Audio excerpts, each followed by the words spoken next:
શ્રી ગણેશાય નમઃ। મિત્રો, ભગવાન ગણેશને યશ, બુદ્ધિ અને જ્ઞાનના દેવતા માનવામાં આવ્યા છે।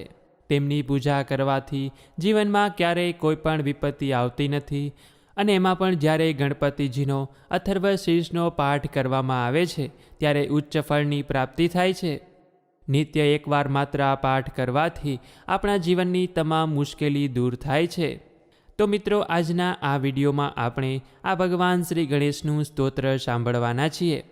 એમ તો આ સ્તોત્ર સંસ્કૃતમાં લખાયેલું છે, પરંતુ મિત્રો, આપ સૌ લોકોને આ સ્તોત્ર સમજાય એટલા માટે આજના આ વિડીયોમાં આપણે ગુજરાતીમાં અનુવાદ સાથે આ ગણપતિ અથર્વશીર્ષનો પાઠ કરીશું।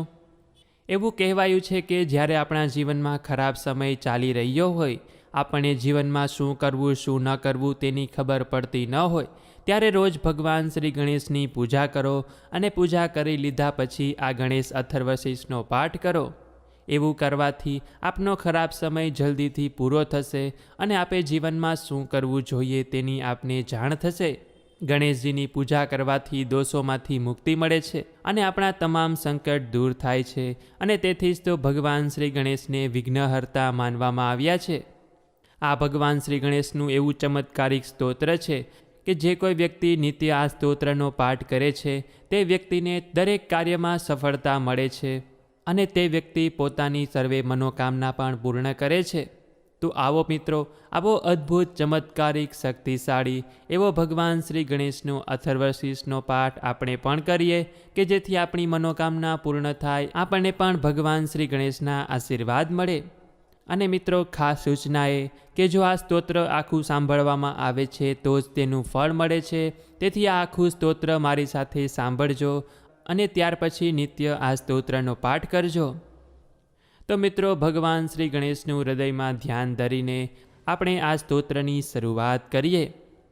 ઓમ શ્રી ગણેશાય નમઃ। અતઃ શ્રી ગણપતિ અથર્વશીર્ષમ અર્થ સહિત સૂક્ત રૂપે પ્રસિદ્ધ આ ગણપતિ અથર્વશીર્ષ એ ગણપતિજીનું વૈદિક સ્તવન છે। દરેક માંગલિક કાર્યમાં પ્રથમ થતા ગણપતિ પૂજનમાં પ્રાર્થના રૂપે આ પાઠ કરવાની પરંપરા છે। હે ગણપતિ, આપને મારા નમસ્કાર છે। તમે પ્રત્યક્ષ તત્વ છો, તમે જ કેવળ કર્તા, તમે જ કેવળ જગતને ધારણ કરનાર છો, તમે જ કેવળ સંહાર કરતા અને તમે જ સમસ્ત બ્રહ્માંડ રૂપ બ્રહ્મ અને તમે જ સાક્ષાત નિત્ય આત્મા છો। જે હું યથાર્થ જ્ઞાન કહું છું અને હું સત્ય કહું છું। તમે મારી રક્ષા કરો, મારી વાણીની રક્ષા કરો, મને સાંભળવાવાળાની રક્ષા કરો અને મને આપવાવાળાની રક્ષા કરો, મને ધારણ કરનારની રક્ષા કરો, વેદ ઉપનિષદને વાચકની રક્ષા કરો અને સાથે સાથે જ્ઞાન મેળવવાવાળા શિષ્યોની પણ રક્ષા કરો। ચારે દિશાઓ અર્થાત પૂર્વ, પશ્ચિમ, ઉત્તર, દક્ષિણ તરફથી મારી રક્ષા કરો। તમે પૂજનીય છો, તમે ચિન્મય છો, તમે આનંદમય છો અને તમે બ્રહ્મમય છો। તમે સચ્ચિદાનંદ અદ્વિતીય પરમાત્મા છો, તમે પ્રત્યક્ષ બ્રહ્મ છો, તમે જ્ઞાનમય છો ને તમે વિજ્ઞાનમય પણ છો। આ સર્વ જગત તમારાથી જ ઉત્પન્ન થાય છે, સુરક્ષિત રહે છે અને તમારામાં જ લીન થાય છે। આ સર્વ જગત તમારામાં જ પ્રતીતિ થાય છે। તમે જ ભૂમિ, જળ, અગ્નિ, વાયુ ને આકાશ છો। તમે ચાર પ્રકારની વાણી છો ને ચારે દિશામાં વ્યાપ્ત છો। તમે ત્રણ ગુણ એટલે કે સત્વ, રજસ અને તમથી પર છો। ત્રણ દેહ એટલે કે સ્થૂળ, સૂક્ષ્મ અને કારણથી પર છો। ત્રણ કાળ એટલે કે ભૂત, ભવિષ્ય અને વર્તમાનથી પર છો। તમે ચક્રમાં નિત્ય સ્થિત છો અને તમે ત્રણ શક્તિ એટલે કે પ્રભુ શક્તિ, ઉત્સાહ શક્તિ અને મંત્ર શક્તિઓથી સંયુક્ત છો। તમે જ બ્રહ્મા છો, તમે જ વિષ્ણુ છો, તમે જ મહેશ છો, તમે જ ઇન્દ્ર, અગ્નિ, વાયુ, સૂર્ય અને ચંદ્ર પણ છો। તમે જ સગુણ બ્રહ્મ છો અને નિર્ગુણ એવા ભૂ, ભુવઃ, સ્વઃ ને પ્રણવ તમે છો। ગણ શબ્દના આદિ અક્ષર એટલે કે ગકારનો પહેલા ઉચ્ચાર કરીને પછી આદિ વર્ણ અકારનો ઉચ્ચાર કરી તેના બાદમાં અનુસ્વાર મ રહે છે, એટલે કે ગમ।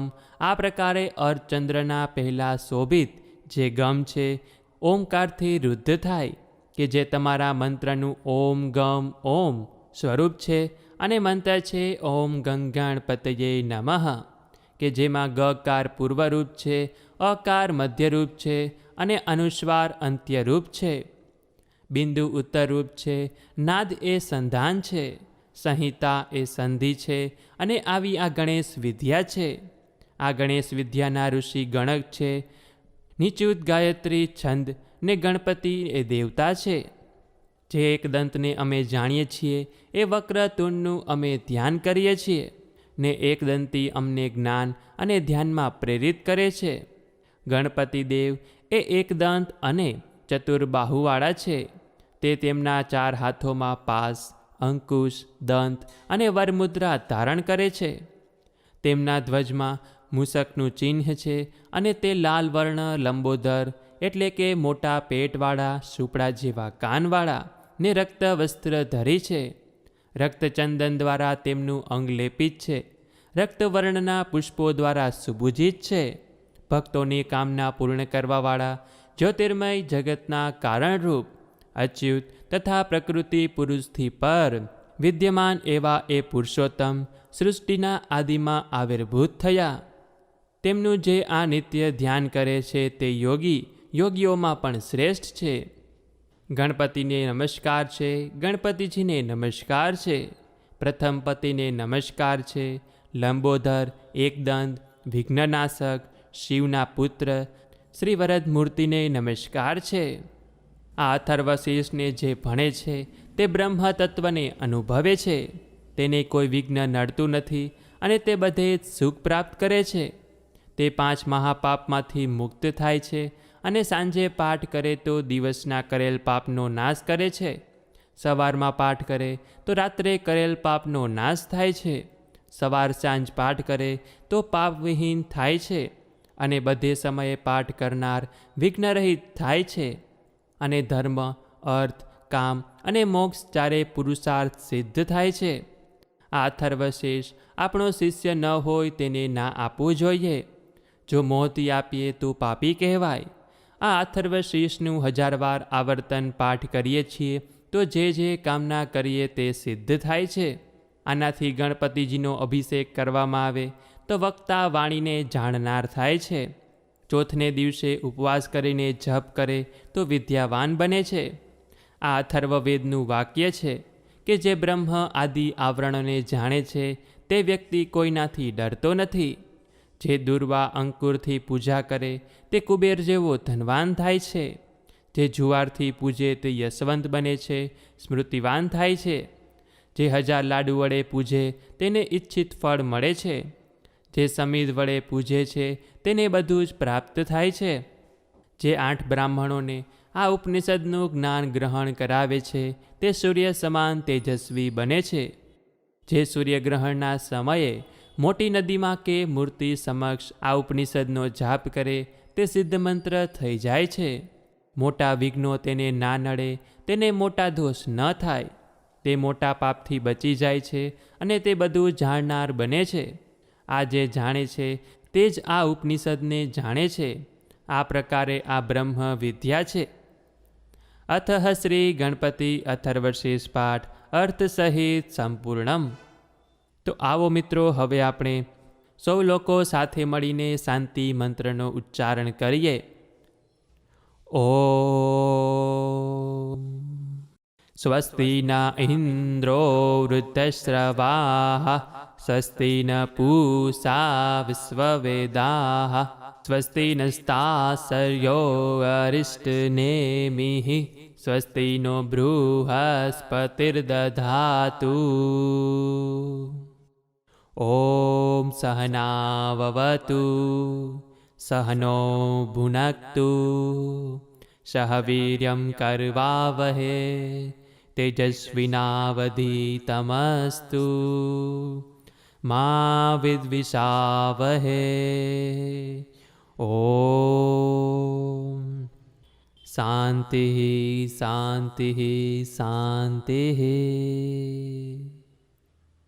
તો મિત્રો, આશા છે કે આપ સૌ લોકોએ પણ મારી સાથે આ ગણપતિ અથર્વશીર્ષનો પાઠ કર્યો હશે અને આપ સૌ લોકોએ મારી સાથે આ શાંતિ મંત્રનો ઉચ્ચારણ કર્યો હશે.